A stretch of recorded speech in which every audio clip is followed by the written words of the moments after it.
Hi, friend. Welcome back to Compassion Rocks.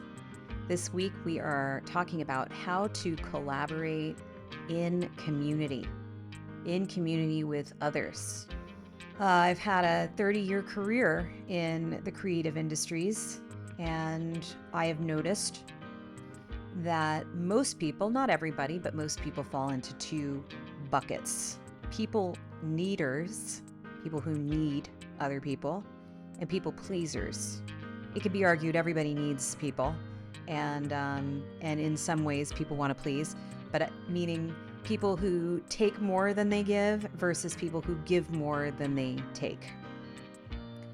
I tend to fall in the people pleaser bucket. That has always been my natural habitat.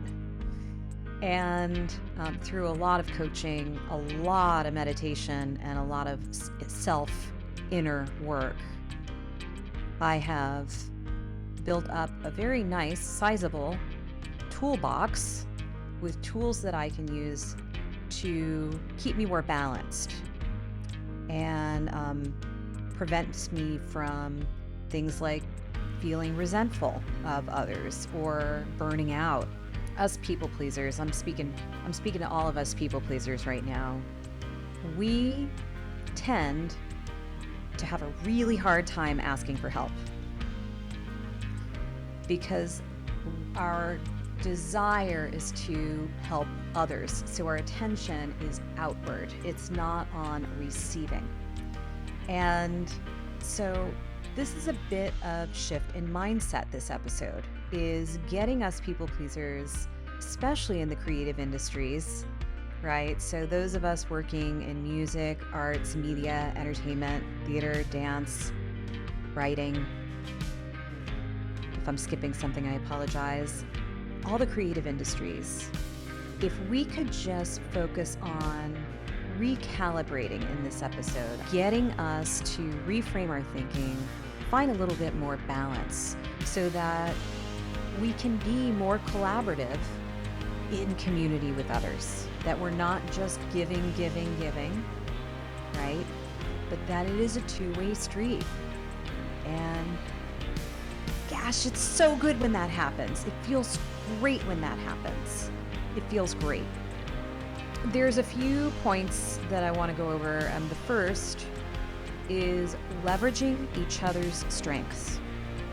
How do we do that? Well, in order to leverage each other's strengths, we have to know what our strengths are.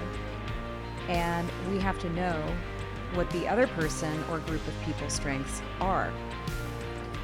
And the only way we can get there is to do some self-reflection and some open-ended question asking of others.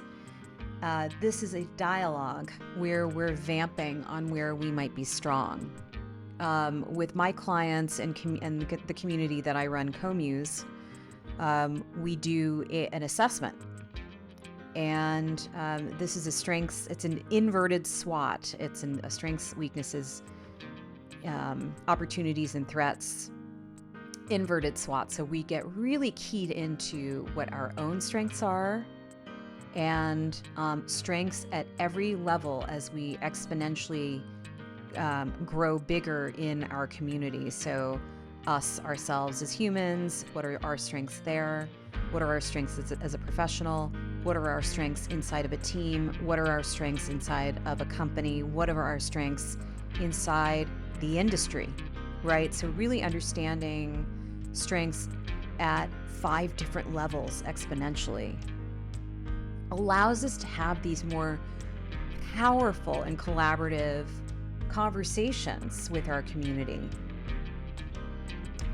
And I'm going to be dropping that worksheet here. It's a free worksheet. I'm going to be dropping it in, and we're going to link it in the description box so that you have access to it. If you are listening to us and the podcast, you can go to our website to grab that free document.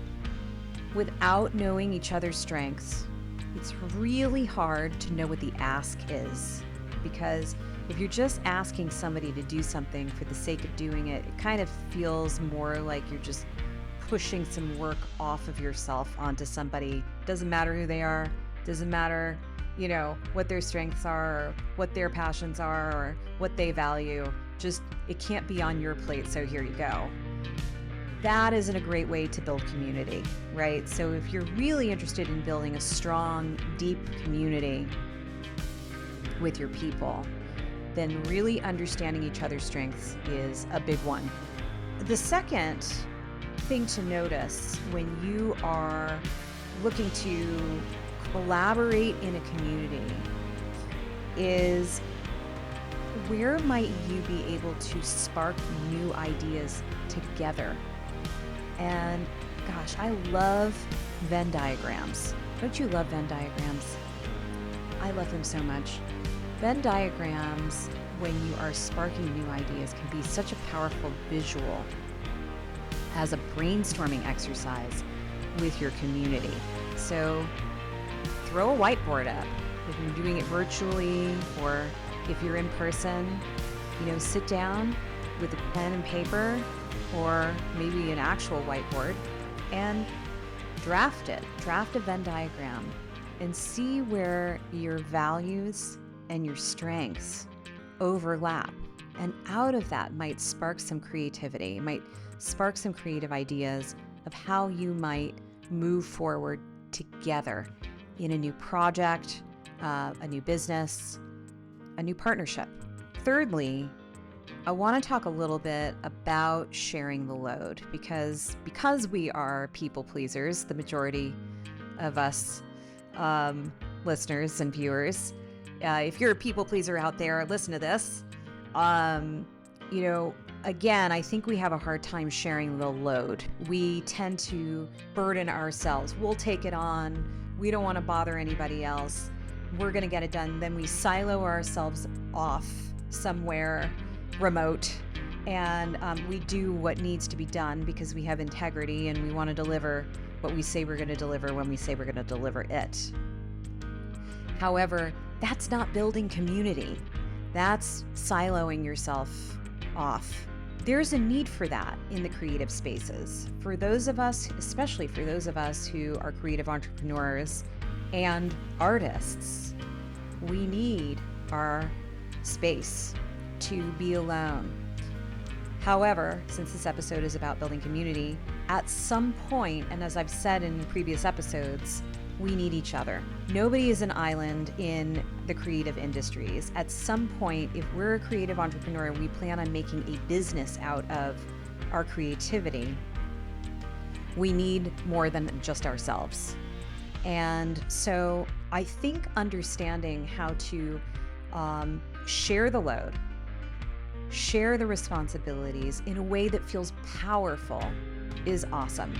So again, coming back to that Venn diagram idea, putting a Venn diagram down or some sort of visual that lets you and the people that you're working with understand visually how your values and goals and strengths might overlap. Which areas, you could ask, which areas might you feel passionate about taking on?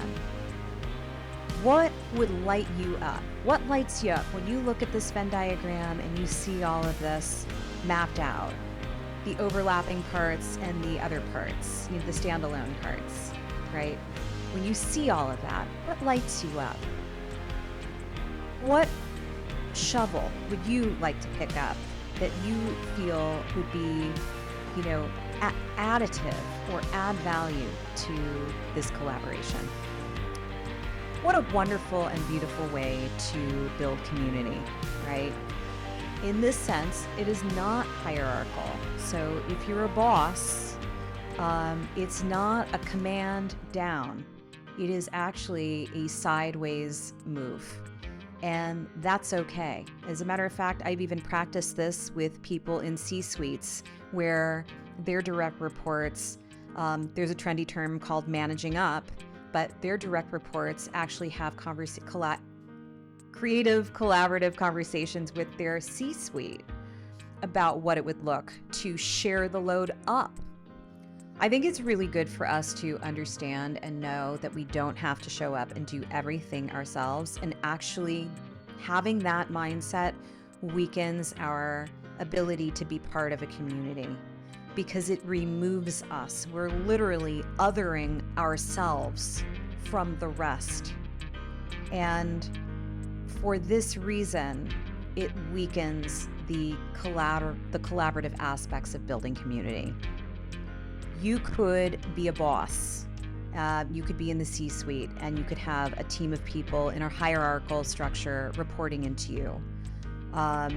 However, if you want to build community with them, a great way to do that, again, is put up a visual, do a strengths assessment, understand, where you can lean on different people for different things that they're passionate about. FYI, most people like doing things that they're good at.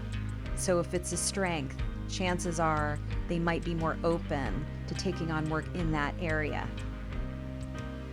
It's important to notice these things because you're pulling people into your community that way rather than pushing them away and saying, I'm fine, I got this, I can do it.